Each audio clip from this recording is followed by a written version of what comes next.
வணக்கம். தமிழ் யூடியூப் உலகத்தோட சில சவாலான பக்கங்கள பத்தி கொஞ்சம் ஆழமா அலசுறதுக்கு உங்கள வரவேற்கிறோம். வணக்கம். பொழுதுபோக்கு, தகவல்கள்னு நெறைய நல்ல விஷயங்கள் இருக்குதான். ஆனா, சில எதிர்மறை போக்குகள், சிக்கல்களும் இருக்கிறதா நமக்கு கிடைச்சிருக்கிற சில தகவல்கள் சொல்லுது. ஆமா. இன்னைக்கு அந்த தகவல்களோட உதவியோட இந்த இன்ஃப்ளூயன்சர் கலாச்சாரத்தோட சில கவனிக்கப்படாத விஷயங்களையும் அதோட தாக்கங்களையும் புரிஞ்சுக்க முயற்சி பண்ண போறோம். சரி. நாம பாக்குற கண்டென்ட்ட இன்னும் கொஞ்சம் தெளிவாகவும் ஒரு விமர்சன கண்ணோட்டத்தோடமும் அணுகிறதுக்கு இது உங்களுக்கு உதவும் நம்புறோம். ஆமா, நிச்சயமா. இன்ஃப்ளூயன்சர் கலாச்சாரங்கிறது இப்போ ரொம்ப வேகமா வளர்ந்து நிற்கிற ஒரு தளம். பல நல்ல விஷயங்களும் நடக்குது, புதுமையான படைப்புகளும் வருது, மறுக்க முடியாது. உண்மைதான். ஆனா அதே வேகத்துல சில சிக்கல்களும் உருவாகுது. நாம பார்த்த அந்த ரிப்போர்ட்ஸ்ல சொல்ற மாதிரி சில சவால்கள் இருக்கு. அதை தான் நம்ம இன்னைக்கு கொஞ்சம் விரிவா பார்க்க போறோம். சரி. இது எல்லா யூடியூபர்களுக்கும் பொருந்தும்னு நாங்க சொல்ல வரல. அது ரொம்ப முக்கியம். ஆனா ஒரு பார்வையாளர இந்த விஷயங்கள் பத்தி ஒரு விழிப்புணர்வு உங்களுக்கு இருக்கிறது முக்கியம். ஆமா. ஏன்னா நாம பாக்குற விஷயம் நம்மளையே அறியாம பாதிக்கலாம் இல்லையா? கரெக்ட். நம்ம சிந்தனைகளையே அது மாத்தலாம். சரி. அப்ப முதல் விஷயமா இந்த கண்டென்ட்டோட தரம், அப்புறம் அதோட நம்பகத்தன்மை பத்தி பேசலாம். ம்.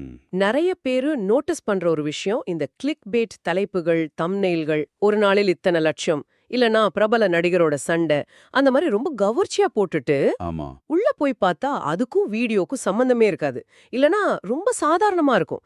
இது பார்க்கறவங்களுக்கு ஒரு மாதிரி சோர்வை உண்டாக்குது தானே? சோர்வை விட முக்கியமா இது நம்பகத்தன்மைய கடுமையா பாதிக்குது. ஆமா, அதான். எங்க கிட்ட இருக்கிற ஒரு சோர்ஸ்ல சொல்ற மாதிரி, இந்த மாதிரி கிளிக் பைட் உத்திகள் ஷார்ட் டேர்ம்ல வியூஸ் அதிகம் பண்ணலாம். ஏன்னா, அந்த தலைப்பு ஒரு கியூரியாசிட்டிய தூண்டும். சரி. ஆனா, லாங் டேர்ம்ல அந்த சேனல் மேலயும், அந்த யூடியூபர் மேலயும் பார்வையாளர்களுக்கு இருக்கிற மரியாதை, நம்பிக்கை குறைஞ்சிருது. திரும்ப திரும்ப ஏமாறும்போது, ஓ இவங்க டைட்டில் இப்படிதான் இருக்கும், இன்னும் ஒரு மைண்ட் செட் வந்துடும். உண்மைதான். ஆனா இந்த கிளிக் பேட் போடுறதுக்கு காரணம் நிறைய வியூஸ் வாங்கணும், அல்காரிதத்துல முன்னாடி வரணுங்கிற பிரஷர் தானே? அது ஒரு முக்கியமான பாயிண்ட் நீங்க சொல்றது. அந்த பிரஷர் நிச்சயமா இருக்கு. ம். தொடர்ந்து வீடியோ போடணும், ஆடியன்ஸை தக்க வைக்கணும், வருமானம் ஈட்டணுங்கிற கட்டாயம் பலரையும் இந்த மாதிரி சொல்லப்போனா குறுக்கு வழிகளை நோக்கி தள்ளுது. சரி. ஆனா இது ஒரு நச்சுவட்ட மாதிரி ஆயிடுது. கிளிக்பேட் மூலமா வர்ற வியூஸ் உண்மையிலே அந்த கண்டென்ட்டுக்கான அங்கீகாரமா இருக்குமாங்கிறது ஒரு கேள்விக்குறிதான். அது மட்டும் இல்ல, இது அடுத்த பிரச்சனைக்கும் வழிவகுக்குது. தரம் குறைந்த கண்டென்ட். ஆமா.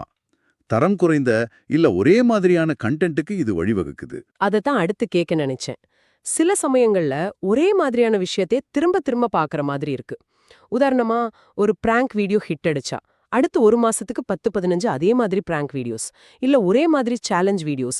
இதுல புதுசா என்ன இருக்கு? இது ஆடியன்ஸ்க்கு போர் அடிக்காதா? நிச்சயமா சலிப்பை தரும். கிரியேட்டிவிட்டிங்கிறது புதுசா யோசிக்கிறது. ஆனா இந்த பிளாட்ஃபார்ம்ஸோட அமைப்பு, அதாவது அல்காரிதம் எப்படி வேலை செய்யுதுங்கிறது சில சமயங்கள்ல கிரியேட்டர்ஸ ஒரு சேஃபான ஜோன்குள்ள தள்ளுது.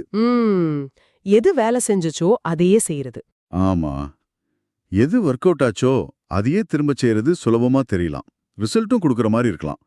தொடர்ந்து வீடியோ போடணுங்கிற அந்த ப்ரெஷர் இருக்கு இல்லையா, அது ஆழமான புதுமையான ஐடியாவுக்கு டைம் ஒதுக்க விட மாட்டேங்குது.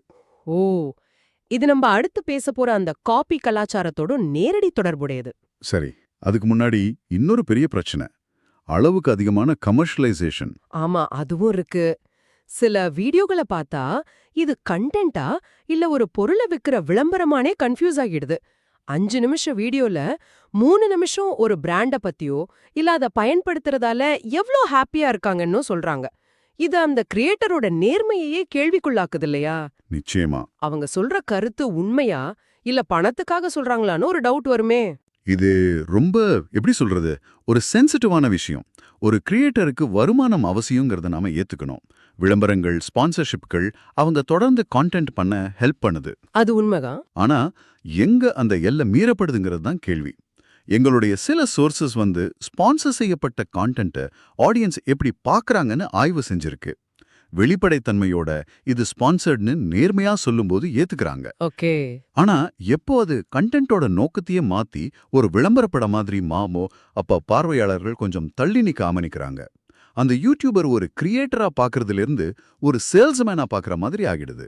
அப்போ அடுத்த கட்டமா இந்த கண்டென்ட்டோட தாக்கம் அது சில விஷயங்களை எப்படி ரெப்ரசென்ட் பண்ணுதுங்கறத பத்தி பாப்போம். இது கொஞ்சம் இன்ட்ரெஸ்டிங்கான ஏரியா. சில யூடியூபர்கள் பார்வைகளுக்காகவே வியூஸ்க்காகவே நாடகங்களை உருவாக்குற மாதிரி தெரியுது. நண்பர்களுக்குள்ளேயே சண்டை வர்ற மாதிரி காட்டுறது, சின்ன விஷயங்களை ஊதி பெருசாக்கி ஒரு பரபரப்பை உண்டாக்குறது, இதுக்கெல்லாம் ஒரு பெரிய கூட்டமும் இருக்கு.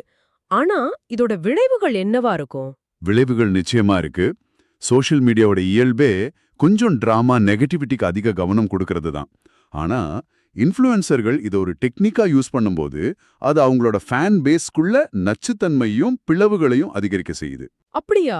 ஆமா, நீ இந்த யூடியூபர் பக்கம், நான் அந்த யூடியூபர் பக்கம்னு ஃபேன்ஸே தாங்களுக்குள்ள சண்டை போட்டுக்கிறது, வேர்ஸ்ட் கமெண்ட்ஸ் போடுறது எல்லாம் நடக்குது. ஒரு ஸ்டடி காட்டுற மாதிரி இந்த மாதிரி ஆன்லைன் சண்டைகள் சில சமயம் நிஜ வாழ்க்கை உறவுகளை கூட பாதிக்குதான். அடையப்பா, இது இளம் வயதினர் மேல ஏற்படுத்துற தாக்கம் இன்னும் கவலைக்குரியதா இருக்குமே.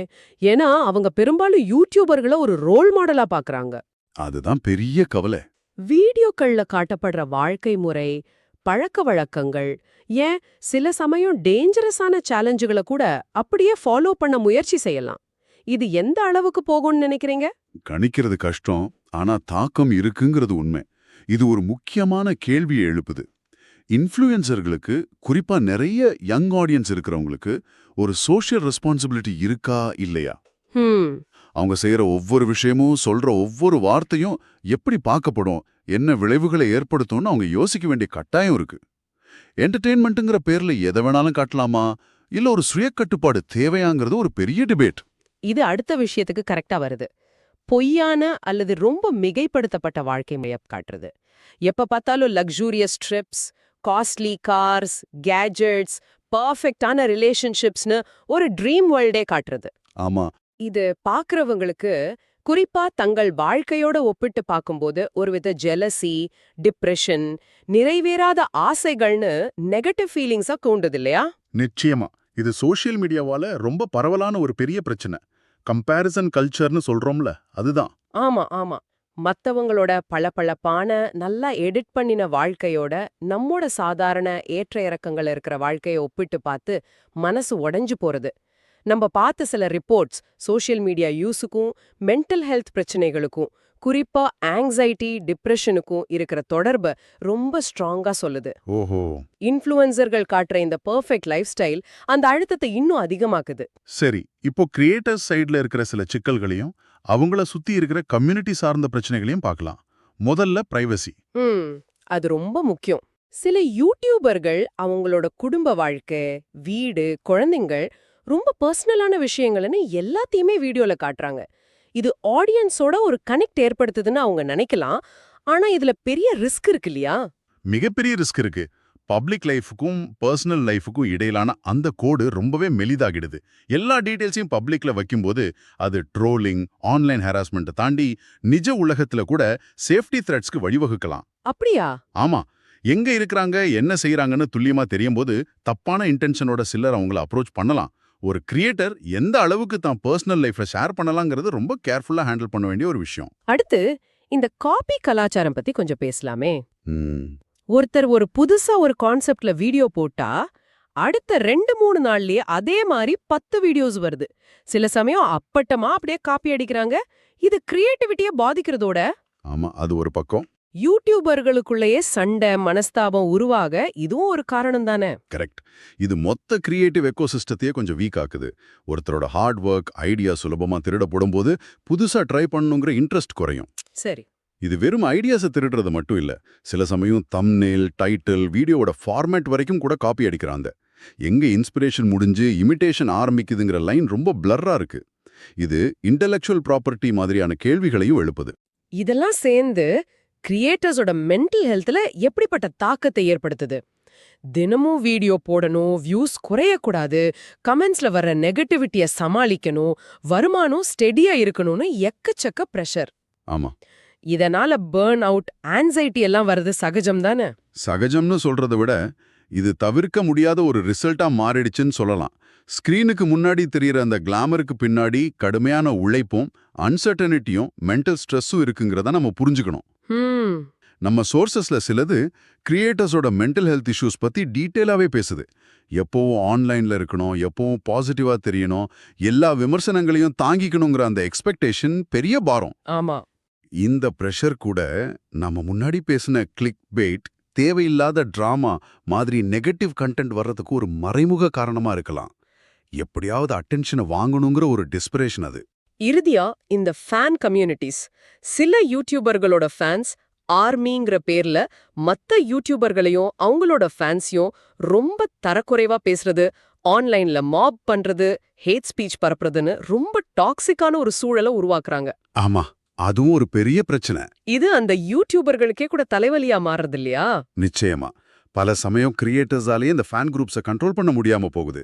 இதுல சோஷியல் மீடியா பிளாட்ஃபார்ம்ஸோட அல்காரிதம்ஸ்க்கும் ஒரு பங்கு இருக்கு. அப்படியா? எப்படி? இந்த அல்காரிதங்கள் சில சமயம் எக்கோ சேம்பர்ஸ் மாதிரி வேலை செய்யுது. அதாவது ஒரு குறிப்பிட்ட ஒப்பீனியனை சப்போர்ட் பண்றவங்களுக்கு அதே மாதிரி கண்டென்ட்டை திரும்ப திரும்ப காட்டி அவங்களோட நம்பிக்கையை இன்னும் ஸ்ட்ராங் ஆக்கி வேற கருத்துக்களை கேட்க விடாம செய்யுது. ஓ. இதனால குரூப் மென்டாலிட்டி அதிகமாகி மத்தவங்கள எதிரிகளா பார்க்குற டெண்டன்சி உருவாகுது. ஒரு ஹெல்த்தியான ஃபேன் கம்யூனிட்டியை எப்படி உருவாக்குறது, மெயின்டைன் பண்றதுங்கிறது கிரியேட்டர்ஸ்க்கும் பிளாட்ஃபார்ம்ஸ்க்கும் பெரிய சேலஞ்ச். அப்போ நாம இன்னைக்கு பார்த்த விஷயங்களை தொகுத்து பார்த்தா, கிளிக் பெயிட், தரம் குறைந்த கண்டென்ட் மூலமா வர்ற அந்த நம்பகத்தன்மை பிரச்சனை, அளவுக்கு மீறிய கமர்ஷியலைசேஷன்னால ஏற்படுற சந்தேகம், வியூஸ்க்காக செய்யற டிராமாவால வர்ற டாக்ஸிசிட்டி, பொய்யான லைஃப் ஸ்டைல் காட்டுறதால வர்ற மென்டல் ஸ்ட்ரெஸ்.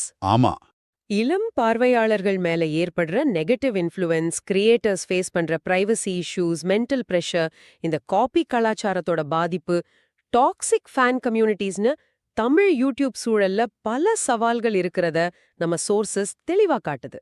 கரெக்ட். என்டர்டெயின்மெண்ட் இன்ஃபர்மேஷன்னு பல நல்லது இருந்தாலும் இந்த மறுபக்கத்தையும் நம்ம மனசுல வச்சுக்கணும். ரொம்ப சரியா சொன்னீங்க. முக்கியமா நாம ஒரு கண்டென்ட்டை பார்க்கும்போது அதை அப்படியே ஏத்துக்காம கொஞ்சம் கிரிட்டிக்கலா பார்க்கறது அவசியம். சரி. இந்த வீடியோ ஏன் எடுத்தாங்க, இதுக்கு பின்னாடி என்ன நோக்கம் இருக்கு, கமர்ஷியல் பிரஷர் இதுல இருக்கா, காட்டப்படுறது 100% உண்மையா, இல்ல இதுல ஒரு பெர்ஃபார்மன்ஸ் ஆஸ்பெக்ட் இருக்கா, இதனால என்ன மாதிரி இம்பாக்ட் வரலாம், இந்த மாதிரி கேள்விகளை கேட்டு பார்க்கும்போது நாம இன்னும் கொஞ்சம் தெளிவான ரெஸ்பான்சிபிளான வியூவர்ஸா மாற முடியும். அதாவது திரையில தெரியறது ஒரு பகுதி தான், முழு உண்மை இல்லைன்னு புரிஞ்சுக்கணும். அதேதான், அந்த புரிதல் நமக்கு வேணும்.